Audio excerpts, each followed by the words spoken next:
Our next keynote and final keynote is our fearless leader, Greg. And boy, this morning I have felt like a pair of brown shoes in a world of tuxedos. Oh, I have on brown shoes. I didn't realize that. But I know Greg for months has been preparing and praying and seeking God for this message. And I know Steve's going to sing in the middle of it. But I know this. I know Greg had his Convene family in mind as he penned this from the Lord. So would you welcome to the Convene stage our leader, Greg Leith. Thank you, Jason. Well, thanks for sticking around for the final. I'm going to give this to whoever wants to catch it because I don't need it. Look at that. Perfect. It's been a great time of learning, has it not? Have you learned something? Are you more ready than you were before on Wednesday? I've got some final thoughts for us to just ponder as we drive, as we fly, whatever the case may be. And they have to do with being ready. What a surprise. Your suitcase is probably packed. It might be not as perfectly packed as it was when you got ready. You might have thrown the stuff in, the dirty clothes, whatever. Maybe when you came, though, your suitcase was totally ready for this time. And maybe your enterprise is totally ready for the future. Maybe you have a perfect strategic plan. Maybe you have strong ROI. Maybe you have a manifesto like Brian Audi has been talking about. Maybe you have a great employee handbook that just lays it all out. Maybe you're solving human problems. Maybe, as Tom Nelson was talking about, there's community impact. All that is good. But let me ask you a question. Is God in your plan? Do you have faith in His plan for you? Or is it your plan for you? Because if God is not in the plan, it's not even worth going on the trip like we just learned from Richard Blackaby. As we learned from Cheryl Scanlon, if God is not in the plan, you may just have a 40-year diversion called the desert because you disobeyed. But together with God, you can influence the world and even change the world. God's holiness goes with you wherever you go.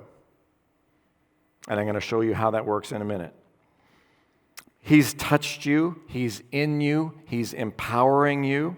Whatever you do, wherever you go, I want us to go, as you've heard, with kindness.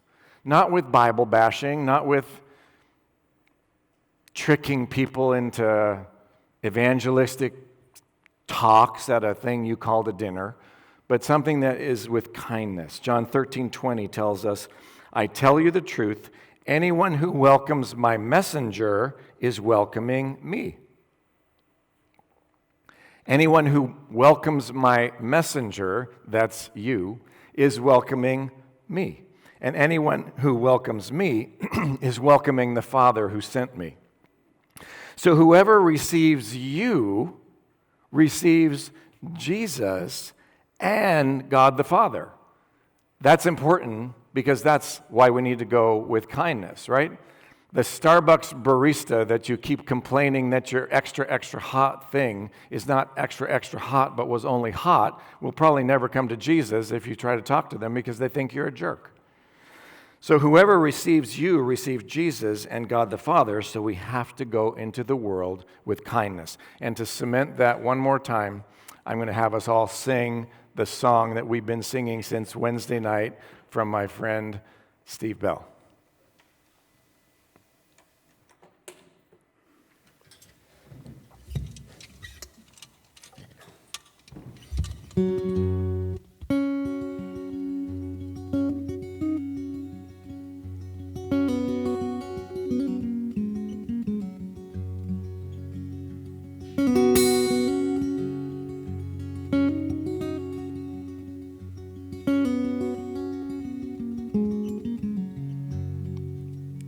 Christ has no body here but ours, no hands, no feet here on earth but ours. Ours the eyes through which he works, on this world with kindness. Ours are the hands through which he works.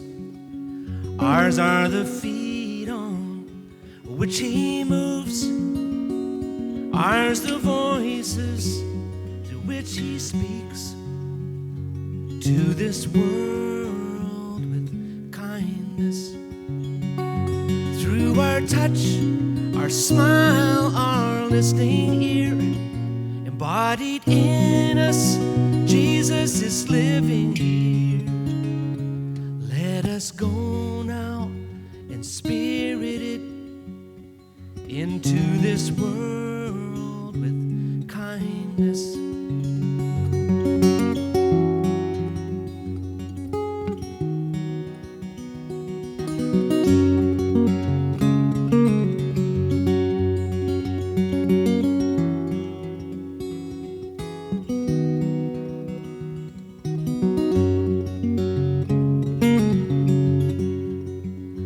Through our touch, our smile, our listening ear, embodied in us, Jesus is living here. Let us go now and spirited into this world with kindness.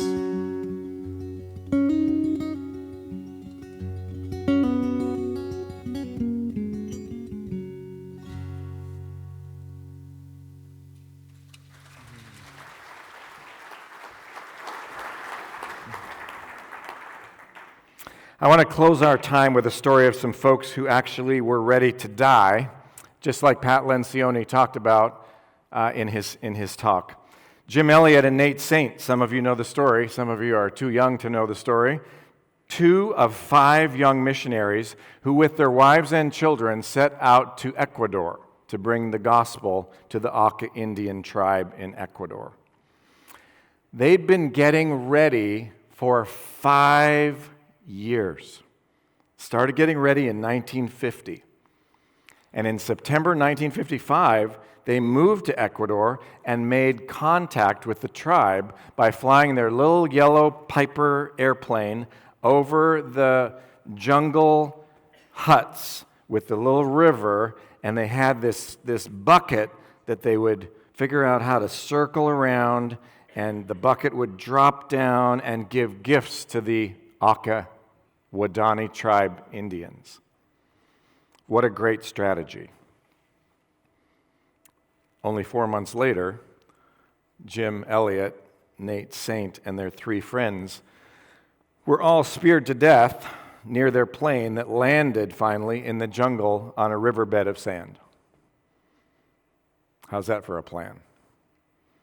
Several years after their death, Jim's wife and Nate's sister moved into a Auca Indian village, the same village that the people had killed their husband and father, and they began to teach the men who killed their husband and father. They began to teach the warrior named Ming Kai. He became a Christ follower, and he and Steve Saint, the son of the missionary that was killed, went around the world talking about what? Forgiveness. How do you pull that off? Today, about 20% of the tribe follow Jesus. So what's the point? Well, here's what Jim Elliot wrote in his journal when he was getting ready to go to Ecuador. "O Lord," in his journal, "set my heart on fire, ignite my spirit with your holiness and your passion. May my life be kindling to start fires in the hearts and minds of all I encounter." Not sure I've written that in my journal. Here's a prayer he recorded in his same journal.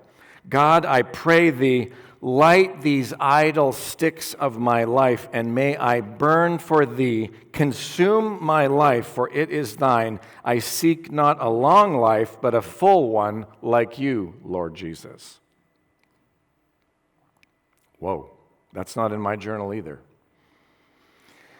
So I'm praying that just like Jim Elliot and Nate Saint and their families, you want to be ready to do whatever God has for you, including something like martyrdom, which the chances of happening with someone in this room are very slim. But are you willing for that? I mean, Jim Elliot and Nate Saint at Wheaton College, they didn't think they were going to go get martyred. They thought they were going to go bring all this tribe to Jesus. But look what happened. One more thing. There's a book by Somerset Maugham called Of Human Bondage, and Jim Elliot was reading the book. The book still exists in the library at Wheaton that he was reading. In the book, Somerset Maugham writes, "These old people had done nothing, and when they died, it was if they had never been." So it's just a book. These old people, when they died, it was as if they had never been.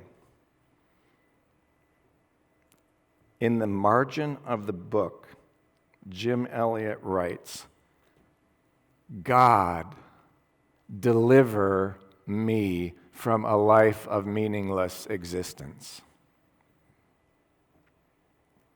So what does your future look like? Jason asked us some good questions to think about. Maybe the suitcase is perfectly packed, but maybe God, like Richard Blackaby talked about, has a different plan. Maybe, like Pat Lencioni recorded for us, maybe there needs to be some more courage in the days to come. So we hope we've helped you to be ready. And there's one more thing that I want you to take with you on your journey to be ready. On your table are 3 Gospels of John.